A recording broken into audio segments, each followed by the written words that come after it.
This video covers Audit feature and its transformation, or actually its patching here and there to make it work in a more dynamic way. Although is not obvious in the posts I am making and videos I'm sharing, the application grew in time, and things were hard-coded, and whenever coding things I was expecting things to be in place and chain logically without issues.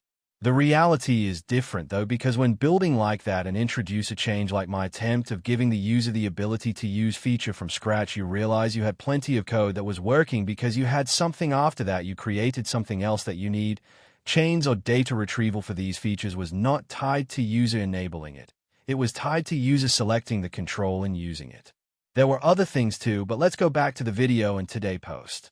The Audit feature in a nutshell was created to allow users of MS SQL DBA departments to create audits for SQL servers and store information, and in case deviations exist, to launch code to solve those deviations too. In the end, not everything was coded because it requires time, infrastructure, and is beyond of what this application was built to be, which is some kind of training material with applicability and usage in real world. Expanding this usability and increase application performance is entirely dependent on wanting more from it. What I wanted and what I created for this feature was to allow me to create audit categories and items, store information about them in a database, retrieve that information from the database at application launch, retrieve data for those audits, chart it, use it to answer specific questions about the audit. You will see it in the video too in a notepad that the hardest part is not to come with the code and build it step by step. The hardest part is to have the infrastructure in place in time to test all the things and foresee almost all scenarios and write code to take into account those scenarios. Yes, now it is working when retrieving data from 2 local instances, but how is behaving when retrieving data from 100 instances? What will be the bottleneck? How that bottleneck should be dealt with?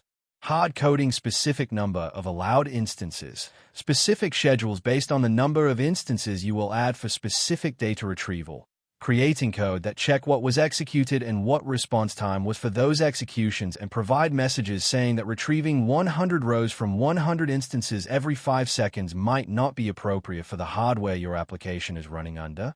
Should application be allowed the use of data retrieval and all the other features in the same time, or should notify the user that for best performance is advised to launch separate instances of the application when using it outside of retrieval data mode? As you could see, I am saving a lot of text in those tables related to the executions. For some this might be too much and can lead to unnecessary workload, but the key is not to create the perfect application. The key is to create an application and derive it from there. Okay. The source code of this application is creating tables with this schema. I believe we should remove 3 columns from it. Removing those columns means to start copy replacing and deleting code which become obsolete.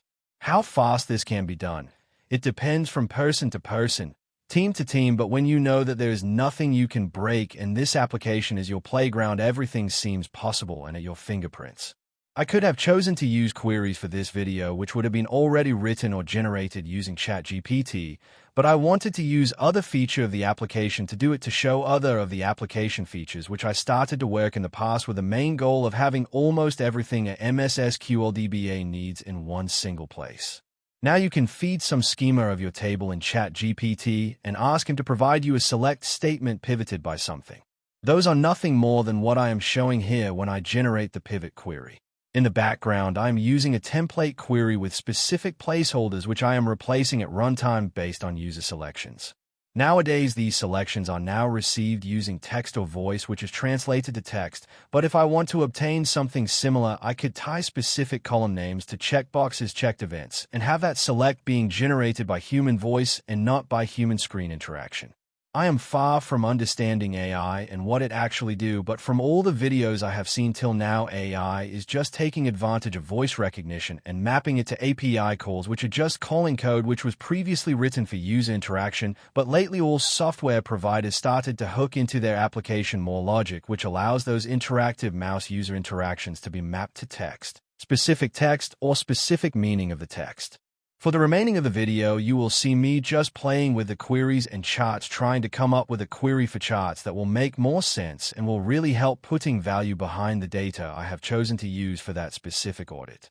I don't think I'm doing a great job in showing that, but as I was saying to a previous colleague in a previous company, the most we can do is showcase something and letting users or people find other use case scenarios.